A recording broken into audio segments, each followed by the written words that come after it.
पैसे के लालच में हम सुबह 9 बजे से लेकर के और केवल 12 बजे तक 5-5 जगह खाना खाते थे हम कि गोविंद जी आप पंडित हैं तो हमारे लिए हमारा गृह प्रवेश करवा दीजिए, हमारा ये करवा दीजिए, हमारा वो करवा दीजिए। तो मैं पैसे के लोभ लालच में आकर के मैं सारी क्रिया में जानता ही था पंडित होने के नाते, तो मैं हर किसी के घर जाता था और ये सारी क्रिया में करवाता था। और रही बात श्राद्धों की, भगत जी अब आपको मैं बताऊं साची कि आप यकीन नहीं मानोगे कि मतलब पैसे के लालच में हम सुबह 9 बजे से लेकर के और केवल 12 बजे तक 5-5 जगह खाना खाते थे। नमस्कार मित्रों, एक बार फिर स्वागत है हमारी वीडियो में। आज हमारे साथ गोविंद दास जी बैठे हैं जो संत रामपाल जी महाराज जी के शिष्य हैं। पहले ये भी सांसारिक क्रियाएं, धर्म पूजा जो मनमानी चल रही थी वो किया करते थे। इनसे जानते हैं, श्राद्ध पक्ष चल रहा है, श्राद्ध के बारे में इनसे विचार लेते हैं कि संत रामपाल जी महाराज जी श्राद्धों के बारे में क्या बताते हैं और पहले ये श्राद्ध किस प्रकार किया करते थे। सर नमस्कार, क्या नाम है? जी मेरा नाम गोविंद राम शर्मा है। बाकी अब परमात्मा के शरण में आने से अब मैं गोविंद दास हूँ। तो गोविंद दास जी, हम श्राद्धों के बारे में पूछेंगे। अभी श्राद्ध पक्ष चल रहा है, इसके बारे में बताइए। श्राद्ध के बारे में देखो, पहले जब मैं पंडिताई करता था जी, मैं गुड़गांव में एक्चुअली में ना 10 साल करीबन रहा हूँ। तो वहाँ पे जब मैं पंडिताई करता था तो लोग जी अपना जिला भी बता दें, अपना पता बता दें, कहाँ करते थे पंडिताई?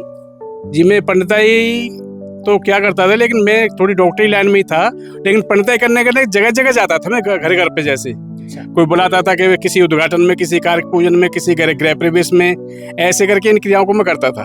किस जिले से हैं आप वैसे? वैसे मैं मथुरा वृंदावन से हूँ। अच्छा, मथुरा वृंदावन से। जी जी, क्या करते थे? जी मैं डॉक्टरी करता था, दांतों की, जी डेंटिस्ट हूँ मैं।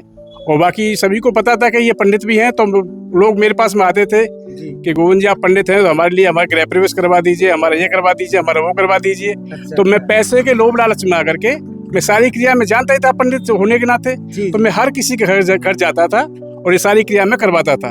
और रही बात श्राद्धों की, भगत जी अब आपको मैं बताऊं साची कि आप यकीन नहीं मानोगे कि मतलब पैसे के लालच में हम सुबह 9 बजे से लेकर के और केवल 12 बजे तक 5-5 जगह खाना खाते थे हम।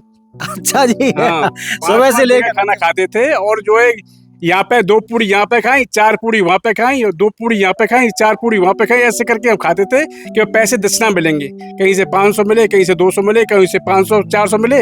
ऐसे करते करते लोभ लालच में ये नहीं देखा कि हमारे शरीर पे क्या बीतेगी, और केवल दक्षिणा के लिए ही हमने जो है गाड़ी खड़ी रहती थी हमारे लिए, तो वहाँ पे जो है जगह जगह हम खाना खाने जाते थे। कोई कपड़ा दे रहा है, कोई 5 कपड़े दे रहा है, कोई क्या दे रहा है, कोई सोने की अंगूठी दे रहा है, कोई कुछ दे रहा है। इससे लोभ लालच में हमने ये नहीं देखा कि जो हम खाना खा रहे हैं ये हमारे ऊपर भार है। पहले तो हम इसको ये समझते थे ये तो पंडितों का अधिकार है, लेकिन अब परमात्मा के शरण में आने के बाद पता पड़ा है हमको कि ये तो हमारे ऊपर भार है, अधिकार नहीं है, ये भार है। तो भगत जी अब जैसे परमात्मा हमारे बताते हैं, परमात्मा स्वरूप हमारे रामपाल जी भगवान बताते हैं, हमारे रामपाल जी गुरुदेव हमारे बताते हैं कि अगर श्राद्धों में अगर कोई खाना खाने जाता है तो हमारे गुरु जी ने साफ मना किया हुआ है। हमारे गुरु जी के नियम है कि किसी भी श्राद्ध में भोजन करने नहीं जाना है। वो क्यों नहीं जाना है कि परमात्मा बताते हैं हमारे कि श्राद्धों की क्रिया क्या होती है कि ये लोग समझते हैं कि मतलब पंडितों ने खाना खा लिया तो हमारे पूर्वजों ने खाना खा लिया, जबकि हमारे गुरु जी बताते हैं कि जो आत्मा जहाँ पर जानी वहाँ तो चली गई, आपके खाना खाने से वो थोड़ी तृप्त हो जाएंगे।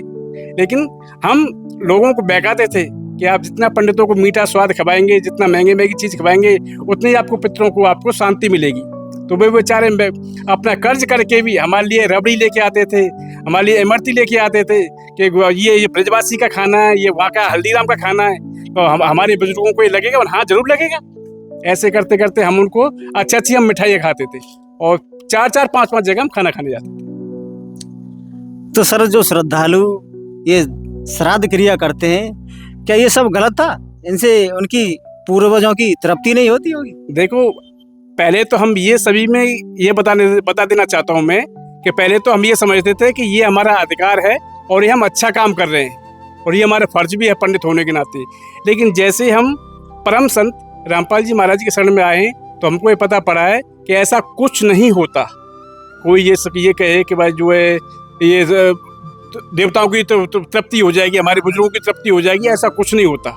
और हमारे ऊपर भार लादा जाता है, और हमारे ऊपर भार लादा जाता है कि जैसे परमात्मा हमारे बताते हैं कि एक जगह क्या हुआ था कि लोग जैसे पंडित जो हैं काशी में ही जो है जमुना जी में, गंगा जी में खड़े होकर के और एक चुल्लू भर पानी लेकर के और सूर्य को अर्पण कर रहे थे। अच्छा। परमात्मा ने कहा था भाई ये पाखंडवाद खत्म तो करना पड़ेगा। परमात्मा कौन परमात्मा जैसे कबीरदेव से उस वक्त आए हुए थे 1398 में। अच्छा। आए हुए थे तो उन्होंने क्या कहा कि परमात्मा ने ये सोचा ये पाखंडवाद तो खत्म करना है। तो परमात्मा ने क्या किया कि देखा जहाँ पे ज्यादा पंडित हैं, पंडित लोग 50-60 माँ गंगा जी में खड़े होकर के और सूर्य को जल चढ़ा रहे थे, वहीं परमात्मा कोने पे जाकर के, किनारे पे जाकर के अपने लोटा से पानी डाल रहे थे उस साइड में। अच्छा। दूसरी साइड में। तो सभी ने देखा भाई कबीरदास क्या कर रहा है। तो सभी ने पूछा कि कबीरदास तुम ये क्या कर रहे हो? भैया मैं तो बता दूंगा, कबीर साहब ने कहा था मैं तो बता दूंगा, लेकिन पहले आप लोग बताओ कि आप लोग क्या कर रहे हो। तो उन्होंने बताया हम अपने पितरों को हम जल दे रहे हैं। अच्छा। स्वर्ग में बैठे हुए उनको जल दे रहे हैं। तो मान की अच्छा पितरों को जल दे रहे हो, मान वो कैसे? मान सूर्य देवता को जल देते हैं और सूर्य देवता के अधिकारी हैं तो वो उनको जल पहुंचाते हैं। तो भैया ऐसी बात है, मैं भी यहाँ पे मेरी ना ये 2-4 कोस दूर मैंने भी यहाँ पे बारी कर रखी है। बारी मतलब क्यारी जो लगाते हैं, बगीची। हाँ, तो वो कर रखी है, उसमें पानी दे रहा हूँ। तुम पागल हो क्या? मतलब उन पंडितों ने कबीर साहब से कहा कि तुम पागल हो क्या? अरे तुम्हारा एक लोटा पानी वहां पे कैसे पहुंच जाएगा, कोसों दूर कैसे पहुंच जाएगा? तो कबीर परमात्मा ने क्या सटीक जवाब दिया कि ये बताओ, परमात्मा ने कहा था ये बताओ नालायक हो, बेवकूफ हो, जब तुम्हारा करोड़ों कोस दूर तुम्हारा चुल्लू भर पानी पहुंच सकता है तो मेरा तो लोटा भर पानी है, मेरे तो आराम से पहुंच जाएगा। ये सुन के सारे स्तब्ध हो गए, स्तब्ध हो गए कि भाई ये तो बात तो सही है। तो ऐसे करके परमात्मा ने ये सभी पुरानी परंपराएं खत्म की और हमको भी खत्म करनी चाहिए, क्योंकि परमात्मा के हमारे का यही आदेश है कि छोड़ देना पिछले की रीत, सतगुरु तारेंगे। तो मैं आपसे यही कहना चाहता हूँ कि हमारे गुरुजी ने जो हमको बताया हुआ है तो उसके बाद हम आज तक कभी किसी के यहाँ खाना खाने नहीं गए। सर, संत रामपाल जी महाराज जी पितरों के उद्धार के लिए कोई क्रिया प्रक्रिया कुछ बताते हैं ऐसा? हाँ, हमारे सतगुरु परम संत रामपाल जी महाराज बहुत इजी क्रिया बताते हैं। जो पुण्यात्माएं अपने बुजुर्गों के लिए, अपने माता पिताओं के लिए अगर कुछ करना चाहती हैं कि भाई हमारे बुजुर्ग वहाँ पे जो है जैसे हम भक्ति कर रहे हैं उनको भी भक्ति मिले, तो हमारे गुरुजी बताते हैं कि आप जो है यहाँ से नाम दीक्षा लो और अपने पितरों के परमात्मा ऐसी रक्षा करेंगे, एट ए टाइम वहाँ से मृत्यु करेंगे, किसी माँ के घर में भेजेंगे और वो अपने अपनी भक्ति शुरू कर देगा 10वें महीने में। सर, श्राद्धों के बारे में अन्य जो हमारी सदग्रंथ हैं जैसे गीता है, वेद है, इनमें क्या वर्णन है, थोड़ा बताएंगे? हमारे परम पूज्य सतगुरु रामपाल जी महाराज ने हमको उंगली दे दे करके गीता जी में पढ़ाया है कि गीता अध्याय 9 श्लोक नंबर 25 उसमें बताते हैं कि भूतों को पूजने वाले भूतों को प्राप्त होंगे और देवताओं को पूजने वाले देवताओं को प्राप्त होंगे, और जो मेरी भक्ति करता है वो मुझे प्राप्त होगा। मेरी भक्ति मतलब काल ब्रह्म स्वयं कह रहा है कि मुझे पूजेगा वो मुझे प्राप्त होगा। तो गीता के अनुसार भी अगर देखा जाए, हमारे गुरुजी बताते हैं, पहले तो हमको पता नहीं था लेकिन हम जैसे हमको पता पड़ा है तो गीता के अनुसार भी श्राद्ध निकालना ये मूर्खों का काम है। क्यों? यही जो है आपके मार्कंडेय पुराण में एक रोची ऋषि थे, तो उन्होंने क्या किया कि उन्होंने वेदों को पढ़ा तो वेदों में लिखा हुआ था कि ये श्राद्ध क्रिया करना ये मूर्खों का काम है। तो इसलिए उन्होंने ना तो अपनी शादी कराई और ना कोई श्राद्ध व्राद्ध किए, कुछ नहीं करते थे वो। तो उनके क्या हुआ कि आसमान में उनके पिता के पिताजी, उनके पिता परपिता और उनके दादाजी सभी आसमान में दिखाई दिए और कहा कि बेटा ऋषि तू शादी कर और हमारे लिए श्राद्ध निकाल, तभी हमारा वो होगा, नहीं हम तो भूखे घूम रहे हैं यहाँ पे। तो उन्होंने कहा कि हे पितामहु, वेदों में तो इस क्रिया को अविद्या कहा है, अविद्या बोले तो एक तरह का मतलब मूर्खों का काम कहा है, तो आप मुझे उस मूर्खों के काम में क्यों लगा रहे?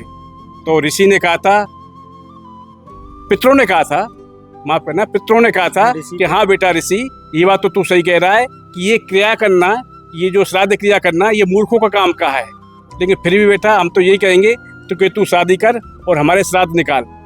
तो मतलब परमात्मा हमारे गुरुजी बताते हैं कि देखो पितृदेवता भी जो है धरती पे वो जो ऋषि हैं वो भक्ति कर रहे थे, जैसे भी अपनी भक्ति कर रहे थे, उनको भी जो है अच्छे कर्मों से हटा करके बुरे कर्म में लगा रहे हैं, उनको भी नरक में धकेल रहे हैं। तो हमारे गुरुजी इन सब के लिए मना करते हैं, क्योंकि ये कहते हैं अगर कोई श्राद्ध निकालता है, श्राद्ध दिखाता है, तो वो क्या होता है कि बुरी योनि में जाता है, सूअर गधा कुत्ता घोड़ा बनता है। तो परमात्मा उसके लिए हमारे लिए साफ मना करते हैं कि किसी के घर जो है श्राद्ध वगैरह ये कुछ खाने नहीं जाना है, ना ही किसी भोग भंडारे में जाना है। तो इसलिए जब से हमने सतगुरु की शरण ग्रहण करी है, हमने सबको छोड़ दिया है।